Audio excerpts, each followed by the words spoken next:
Lau fionga le fong fitalai, ma le pa ia mawalunga o le mauta.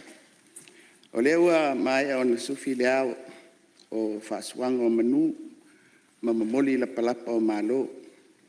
Wa le tātou tauranga o le whaafitai le atua, i le nei tai au. O le tātou whaamua, ma le whaasangi, lea i le tātou mataisili, a wa ua le tu noa whaiva o sa mea. I le fōlaunga le pāle mane mai le nātau sanga o mawai. Lea ua tātou au lia manuia. Le urua i māsina o le nei tau sanga fōu. Ma le amatanga o le tātou ngāduenga whapāle mene. O te whāturo watu i le paia o le maota, i le fio la wafionga i le whongfitalai. Le fio la fionga i le sui pāle mia, a minista o le kāpeneta, le fio mai o le taitai o le itua ngai, whapea sui mamalu uma o le mauta. O te whāturau atu i le tapua inga mau, a lau fionga i le au mamalu o le malo ma lau masiofo, a fio sui o le fono sui tō fia. Lau fionga i le whaamasinosili, ma li i matamaitai o le whaamasinonga, o whaururunga, o mtara ngā ruenga ma whaalapo tonga tū maoti ia whapea ia pisinisi. Ia, aia, le pa ia o le atunu, ua tātou mafuta i nei tai au. A o le whaafonga tāpua i mai asi o tātou atunu, ia fio anga ma lalafanga.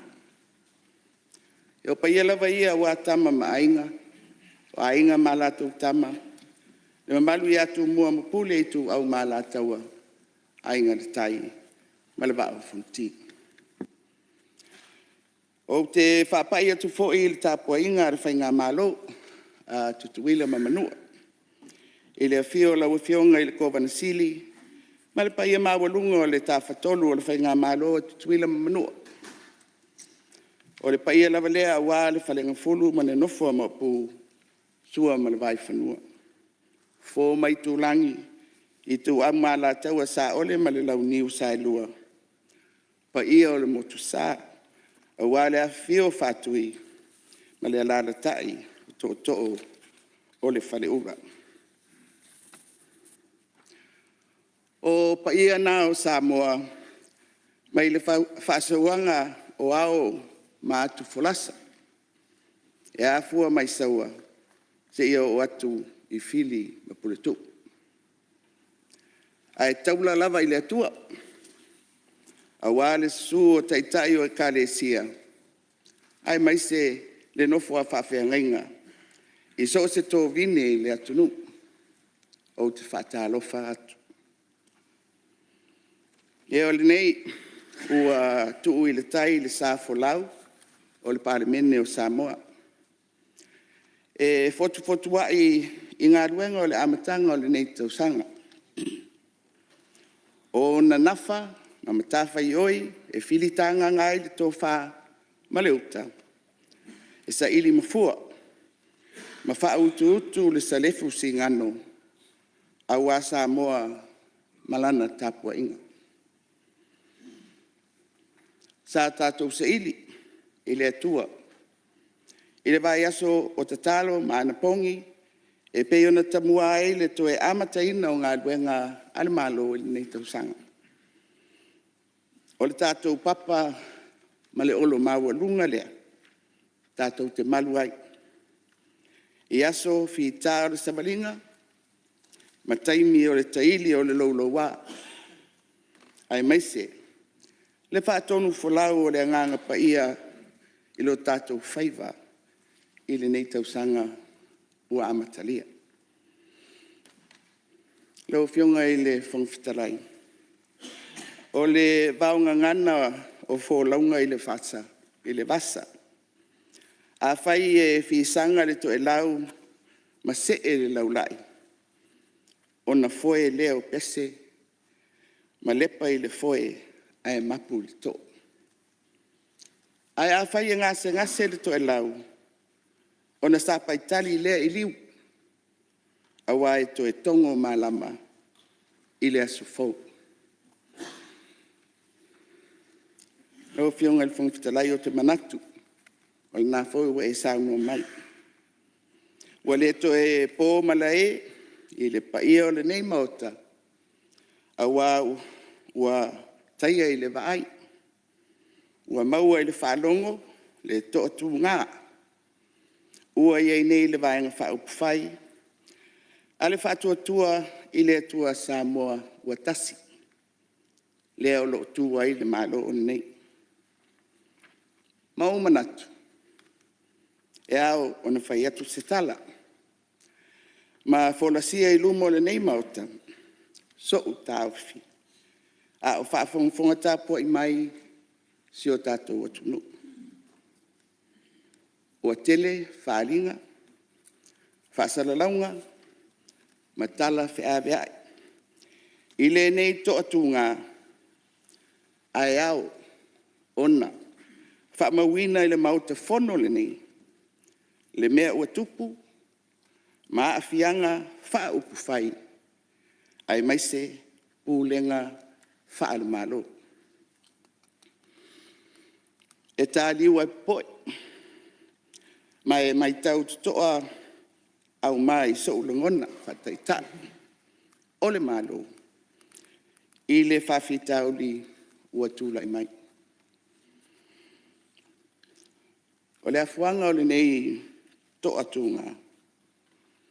Ona umolianga e whasanga i le fionga i a Honourable Lauli le watea o la te wau fosi. O le sa umia le tofi minister whatoanga mwhenga whaiva. O le a o le tautalangia au ili le whelauto ai o finangalo o whaipule o le vaenga whaupwhai. O le whatuatua i le atua Samoa uatasi. Ai peitai. O te whola manino taunuunga. O le nei mata upu. E o mai i le nei tae au. Awa fionga i le whangtalai mautau Samoa. Le tapua inga le tunu. Ua vā, le whonga vā. I le vaenga whaupuwhai o le fast. Lea e tū wai le malo. Ua whaalia le finangalo. O se vaenga o whaipule o le fast. Ua tatau o na sui le taitai. Ona ua le whaatuatuaina lau taitaina. Ua whaamuta nisi o whaipule. Mai o lato utofinga minister, ma minister langolango. A ua wha a toa. Le laulau le kāpeneta e whaaua wai le ngā ruenga wha le pule whatona. Lau fionga le whongfitalai ma le mamalu o le mauta. O le atatia le tū o le vaenga whauwhai, ai o te tautala i le tofi palimia, le tofi na whaatauto i nā ia. O loo manino, whaasino manga o le tūla whono. O le suia, o te whainga malo, e afua atu i le mauta le nei, ile finangalo o sui o le mauta. O loo manino fo, le tūla whono ile suia o le pau o se whainga malo. E awano ai loa le palimia, e whautuaina le ao le malo, e talo se whainga palo te tele. Ia, le paiae o le mautau Samoa. O le mea le nei ua tupu. E le fau. Na tupu foi mua mua. Le fia mai a kui le epa. O a foi le nei. I le pai inga o la feipse lau walulua. Na vai foi le funga vaa. I le vai inga wha upu whai e pui pui ia ia tau tangata. O afuanga o nā fo I whaese inga. O afianga o whaipule I tūlanga tau le tūlafono. Pe fisui e whātoru ea, pāre mia I nā nufo inga. Ai whātini, I le whai unga o le awhewha salau walu lima. Le tausanga mua le nā o le paia inga o le awhewha salau walu lima. Walu. Ina ua suia le malo. Sui I le finangalo o le mauta le nei. Taununga nā o le malepe o se vaenga whaupwhai o lo tū ai le malo. Ina tei ua taumate le mauta. Po whea o te tai iai so tauwhi whataita. Whapalimia. O te whairoa manino atu, mana whaaloalo. Ua o nofo sauni whatasi malau kapeneta. E talia se fina ngalo o le mauta. I le mata upu o le whatuatua ina o le malo. I le whatinonga o ua fofola mai e le tūlafunu. A o le teimile nei. O loo o ngalue pea, ma le kapeneta. E wha wau le whafoina o ngā duenga a le pule whatonu. Ma wha solo mai le pito la au, a le fono whaitu la fono. Lau fionga le fungfitalai, tātou mauta. O lo tātia nei I le laulau, a le mauta nisi o tū la fono tāua. Ma nisi o lo o tāpena mai e pei o swinga o le tū la fono whawai. Le tū la fono whamasinonga whanua mswafa. Ni teunga o le tū la fono whainga pādota. Le whetuna inga o nisi o mta ngā luenga au alawa le whaalelei o le anu whale, ma le au nanga mo le atunu u lau tele. O le isi foi tū la fono, I tausanga taitasi. O le tala whātatau au tū o le tupe. O le vala lea.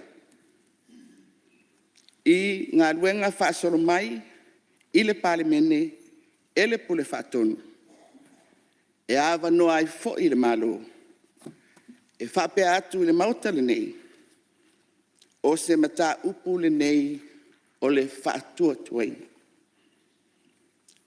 A pasia le mata upu, a le pule whaatonu, po le malo.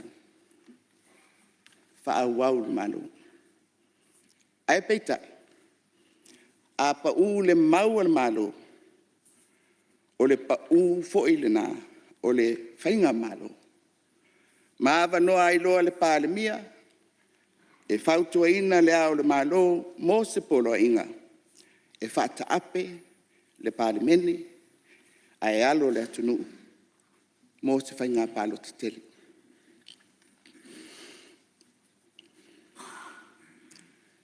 Lau fionga le whangwhitalai ma le mamalu o le mauta. O a fianga, ua aria I mai I le tawhatolu o le malo. Ona o le pule po le malo si whaapolokiki ua le alufia. Ai maise I le aufai ngā ruenga le malo. Manisi o to finga whaapitoa. O I lātou ia. E tua ia I le malo. E whaatino ngā ruenga ma le tautua I le atunu. E whao ngā ito mai, maanga wa ese, sa o au ina I lātou I so se matata o loo au nai. A o tātou. Whaipule. Taitai e tōwhia mai e le tunu, e whaafoe le malo. E whesui I tātou, I le finangalo o I tū malo. E tū maupea le au whainga ruenga.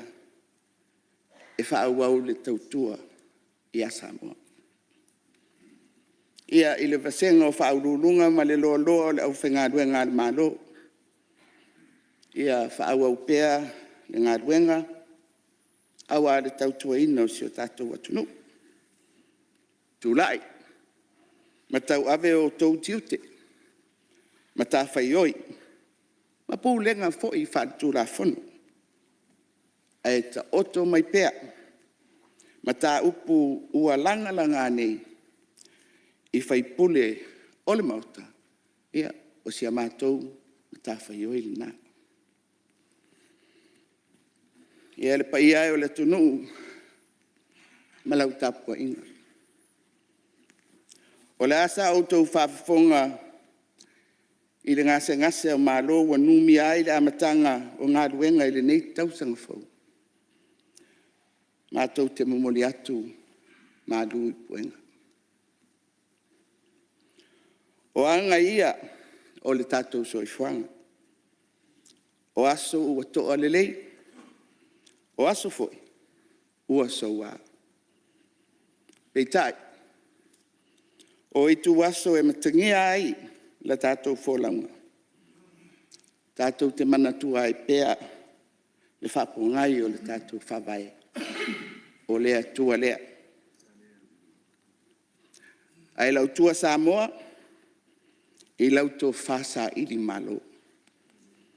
Ma le whautautanga lo loto. E nofo le le ei le atunu ui le awa fata. Ma le whialo aloai. Ai apo. E le pule whadi tūla whanu. Lau e whionga le whungu whikalai. Le mamālua e o le mauta. O lau teitainga. E tau napa lava i le tūla whanu. E whaafoe ai le ngā ruenga. O le tūla whanu. O le malu lea mua tangata Samoa uma. Mai tūlanga tutusa.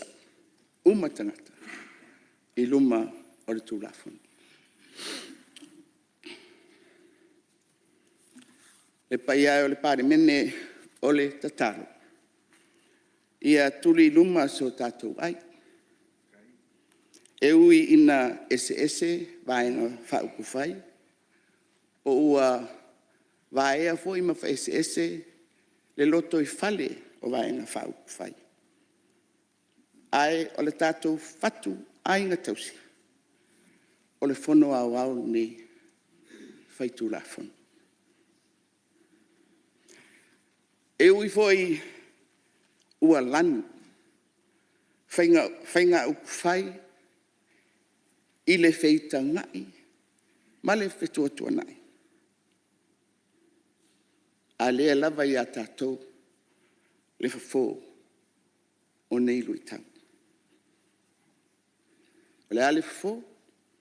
Ea, whai mai Paulo i a Timoteo. A wā ua le foa ina mai e le atua i a te i tātou, le anganga e matau ai, pe fefe ai. A o le anganga, e wha malosi ai, malofa ai, ma pū lea ai o tātou loto. Lau a whionga le whunga whitalai, o te whaftai atu molo wawanoa. Ia manuia la alu whaiva o le palemene i le amatanga o ngā ruenga o le nitosanga. Ia manuia le nai tu o le mauta i lau whionga le taitai o le itua ngai. Masui mamalu uma o le palemene. Ia manuia le sui palemia, ma le kapeneta. Whaurulunga o mta ngā ruenga, ma le au whai ngā ruenga ale malo. O whaarapu tonga tūma oti, ma le vaenga o pisinisi. Manuia le paia o le atunu. Ua tātou mafuta le nei aso. Ia e maise. E tāpua i whaafonga mai. O Samoa i ona tūlanga whalu. Lau whionga le whongfitalai ma le whaaloalo.